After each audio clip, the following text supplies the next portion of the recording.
Assalamualaikum warahmatullahi wabarakatuh. Selamat datang buat teman-teman yang baru pertama kali mampir di channel ini. Di sini aku bakalan sharing tentang pengalaman aku bagaimana lolos tes CPNS tahun 2019 kemarin. Sebelumnya aku bakalan kasih tahu ke kalian kalau aku kemarin itu mendaftar CPNS untuk di daerah ya. Karena memang ada sedikit perbedaan antara pendaftaran CPNS di daerah dengan yang di pusat. Kalau di daerah itu jauh lebih sederhana prosedur atau tahapan tesnya dibandingkan dengan yang di pusat. Untuk di daerah sendiri kemarin yang aku jalanin itu tesnya ada 3 tahap. Yang pertama itu adalah tahapan administrasi, di mana kita mendaftarkan persyaratannya seperti ijazah, kemudian akreditasi, seperti itu. Nanti berkas-berkas detail yang harus dikumpulkan itu bakalan ada listnya di web resmi pendaftaran CPNS. Kalian bisa baca itu secara detail apa-apa saja, karena masing-masing daerah itu punya kebijakan tersendiri ya. Kemudian yang kedua itu seleksi kompetensi dasar.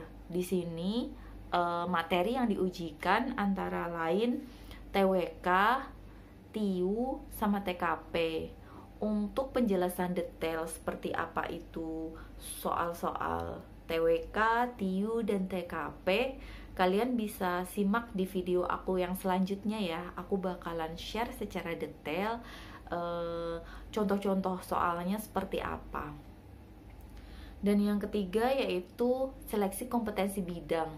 Nah, ini nih poin dimana perbedaan antara seleksi CPNS di pusat maupun di daerah. Kalau di daerah kemarin seleksi kompetensi bidangnya itu hanya CAT, seperti tes SKD, yaitu soal pilihan ganda.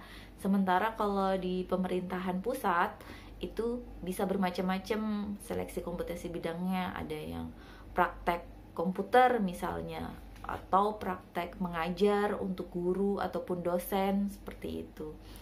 Itu juga akan ada penjelasan detailnya di pengumuman yang disampaikan oleh panitia Panselnas, panitia seleksi nasional. Nah, karena di tahun ini akan ada seleksi tes CPNS lagi, banyak banget nih teman-teman yang baik kenal maupun yang kenal secara langsung maupun yang lewat media sosial itu menanyakan, "Kak, bagaimana sih caranya kemarin bisa lolos?" Seperti itu. Jadi aku bakalan share ke kalian gimana kemarin cara aku belajar. Yang pertama itu aku belajar lewat YouTube. Jujur aku nggak beli buku sama sekali. Kenapa? Karena aku merasa bahwa belajar dengan buku itu untuk aku pribadi ya, itu kurang efektif. Karena aku tuh kan udah punya balita ya, jadi waktu belajarnya tuh ya curi-curi kayak gitu, sedikit-sedikit. Misalnya nyicil dalam sehari itu 10 menit, 15 menit kayak gitu. Nggak bisa yang bener-bener full ngerjain soal yang ada di buku terus kita cocokin sama kuncinya kayak gitu. Jujur aku metode belajarnya nggak seperti itu. Jadi aku cari-cari di YouTube karena sejak tahun 2019 kemarin memang banyak nih teman-teman yang share pengalamannya, share contoh-contoh soalnya seperti apa. Kalian bisa memasukkan macam-macam keyword ya. Misalnya kalian lagi mau belajar soal tentang TWK kayak gitu, kalian tinggal ketik aja nih keywordnya. Misalnya materi tentang bela negara, ya udah materi bela negara untuk soal TKP misalnya kayak gitu. Banyak, kalian bisa cobain itu. Buat aku cara itu jauh lebih efektif karena menggabungkan antara belajar visual dan pendengaran ya. Jadi mendengar, melihat itu kan beberapa metode belajar yang digabungkan kayak gitu. Sementara kalau buku itu kan kita hanya visual aja ya, kita membaca soalnya seperti itu. Tapi itu dikembalikan lagi ke kalian, tipe orang yang belajarnya seperti apa. Karena ini aku pribadi ya, barangkali ada yang sama kayak gitu. Terus yang kedua, konsisten, nggak masalah sih belajar dalam sehari cuman 30 menit, ini totalnya ya, akumulasinya 30 menit, 1 jam, tapi kalian konsisten, artinya materi-materinya yang udah kalian pelajarin itu nggak akan lupa. Misalnya kalian nih belajar satu soal yang kalian dapat, kalian salah menjawab, kemudian di waktu kalian belajar yang lainnya kalian mendapatkan soal yang sama atau setipe lah, nggak sama persis, kalian akan rewind pikiran kalian, oh ini kan soal yang waktu itu ya, yang pembahasannya materinya misalnya tentang bela negara atau tentang hitungan pecahan atau tentang bilangan kayak gitu. Nah, jadi yang kedua adalah kuncinya konsisten, karena itu penting banget ya, buat aku, apalagi keuntungan, bisa dibilang keuntungan atau kemarin itu kan tes seleksi CPNS untuk yang tahun 2019 itu sempet tertunda ya karena adanya pandemi COVID-19 itu. Nah, jadi waktu yang kita nih angkatan corona miliki itu, waktu belajarnya jauh lebih panjang dibandingin yang sebelum-sebelumnya. Mungkin kalau tahapan tes CPNS di tahun-tahun sebelumnya itu kan kurang lebih makan waktu mungkin 6-7 bulan ya. Kalau kita tuh hampir 1 tahun lebih kalau nggak salah. Jadi pertama kali tes itu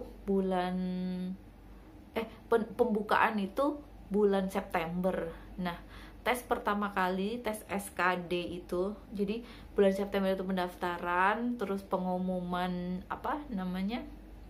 seleksi administrasinya. Otomatis ketika kita lulus seleksi administrasi bakalan lanjut dong ke tahapan SKD. Nah, tes SKD-nya itu baru Februari 2020. Nah, tes SKB yang tadinya direncanakan bulan Maret 2020 itu kan tertunda ya, karena akhir Maret 2020 itu memang waktu awal-awal corona muncul lagi gencar-gencarnya kayak gitu. Terus ada wacana di lockdown seperti itu. Jadi memang tes SKB itu sempat ditunda karena memang tidak memungkinkan.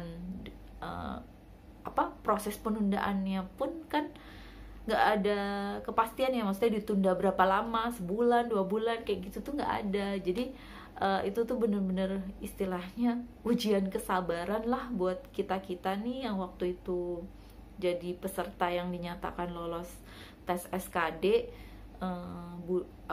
Ujian SKB yang selanjutnya itu tuh nggak dikasih tahu gitu, sampai akhirnya bulan Oktober itu kita tes. Alhamdulillah banget ya, waktunya dari bulan Maret sampai ke Oktober tuh berapa bulan kita belajar kayak gitu. Nah, yang selanjutnya adalah kita tuh ibaratnya menjalankan tesnya tuh baiknya tuh nothing tulus gitu. Artinya gini, ketika kita sudah berusaha yang terbaik tapi ternyata hasilnya tidak sesuai dengan keinginan kita, itu kan pasti akan menimbulkan rasa kecewa yang sangat besar ya gitu. Berbeda halnya ketika kita kita berusaha untuk berikhtiar yang terbaik gitu, selebihnya kita tawakal. Nah, ketika hasilnya itu tidak sesuai dengan apa yang kita harapkan, itu tuh kita tetap ada perasaan ikhlas. Oh ya sudah, mungkin memang bukan itu jalannya